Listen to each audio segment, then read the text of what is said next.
खुलुमबाय फुंबिलिनि गाहाम हामलायनाय जासिहरबाय। दिनै 30 जुलाइ 2020 शुक्रबार। फैदो दिननि माखासे खौरांफोरखौ फारियै मिथिना लानि। गिबि खौराङा जाबाय बिजेपिनि एमएलए बिथां सुब्रमण्यम स्वामीआ सुशांत सिंह राजपुतखौ सुइसाइड जानानै थैयाखै बुथारदोंसो होननानै बुंदों।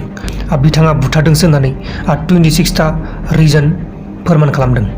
गुबै दायनिगिरिया बे रिया चक्रवर्तीयानो जानो हागौ। लोगोसे नागालेण्डआवबो लकडाउनखौ 31 आगस्तसिम बारायनो थांखि लाबाय। नागालेण्डनि चिफ मिनिस्टारा फोसावदों बे खौरांखौ। दानिया फैदो गुबुन खौराङाव। गुबुन खौराङा जाबाय एक्स सामाता पार्टीनि प्रेसिडेन्ट जया जाइटले आरो बिनि सानै लोगोखौ डिफेन्स डिलाव कारापसन खालामनायनि थाखाय 4 बोसोरनि थाखाय जोबथेसालियाव दोननाय जाबाय होननानै फोसावनाय जादों। लोगोसे वेस्ट बेंगलनि कंग्रेसनि प्रेसिडेन्ट बिथां समेन मित्रआ मैयाहाय थैनाय जाबाय। बिखानि आरो किडनियाव बेमार जानानै थैदों होननानै फोसावनाय जादों। गुबुन खौराङा जाबाय मुम्बाइआव कर'ना भाइरास टेस्ट खालामनायाव प्राइभेट बासफोरनि टेस्ट खालामनांगोन होननानै सासे टेकनिशियाना 22 बोसोरनि सिख्लानि प्राइभेट बासफोरखौ दाङो। बेनि उनाव बे सिख्लाया टेकनिशियानखौ पुलिसनि केस होयो। पुलिसनि केस होखांनायनि उनाव पुलिसफोरा बे टेकनिशियानखौ हमनानै लांनाय जाबाय।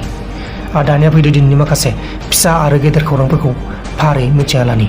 गिबि खौराङा जाबाय जाय सल्जार्स बिथांमोना गालवान भेलियाव चाइनाजों दावहा नांनानै थैनांगौ जादोंमोन बिथांमोनखौ नेशनेल वार मेम'रियेलाव लानाय जाबाय होननानै बिथां राजनाथ सिंहआ फोरमायदों। लोगोसे माराठी एक्टर आशुतोष बाक्रेया गावनि जिउखौ गावनो फोजोबनानै लाबाय।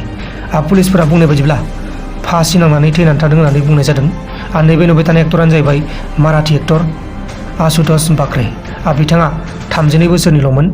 बिथाङा हाबा जाखाबायमोन। दा बे बिथाङा गावनि जिउखौ गावनो फोजोबनानै लाबाय। दानिया फैदो गुबुन खौराङाव। गुबुन खौराङा जाबाय हंकंआव इन्डियानि फ्लाइटखौ हाबनो होआखै एबा एलाउ होआखै होननानै फोसावनाय जादों। दा बे जाथायखौ लानानै जोंनि इन्डियानि माखासे फरेन मिनिस्टारफ्रा सावरायलायगासिनो दङ। लोगोसे गुवाहाटियाव सासे बोराया नकलि दावदै फाननानै पाब्लिकफोरजों थिगसे बुजादों। बे बोराया नकलि दावदैखौ हांसोनि दावदै होननानै फानगासिनो दंमोन आरो फानखांसिगौमोनबो। दावदैया दैबासोल'सोमोन। थिग बे समावनो सासे दावदै बायग्राया दावदैखौ बायो। बायखांनायनि उनाव जेब्ला दावदैखौ आखाइनिफ्राय आजावो, आखाइनिफ्राय गोलैनानै दावदैया हायाव गोलैयो। हायाव गोलैब्लाबो दावदैया बायैनि थाखाय दावदैखौ नायबिजिरो। नायबिजिरनायाव दावदैखौ नकलिसो होननानै मिथियो। बेनि उनाव बे बोरायखौ थिगसे बुयो। लोगोफोर, दिनैनि फुंबिलिनि रादाबफोरा बेखिनिल'मोन। जुदि नोंथांमोना आंनि बे भिडिअखौ मोजां मोनदों अब्ला भिडिअखौ लाइक खालाम। लोगोसे चेनेलाव गोदानबा चेनेलखौबो साबस्क्राइब खालाम। दा बेलासियाव मोनसे रादाब फैगासिनो दं। बेलासिनि रादाब। बाय बाय।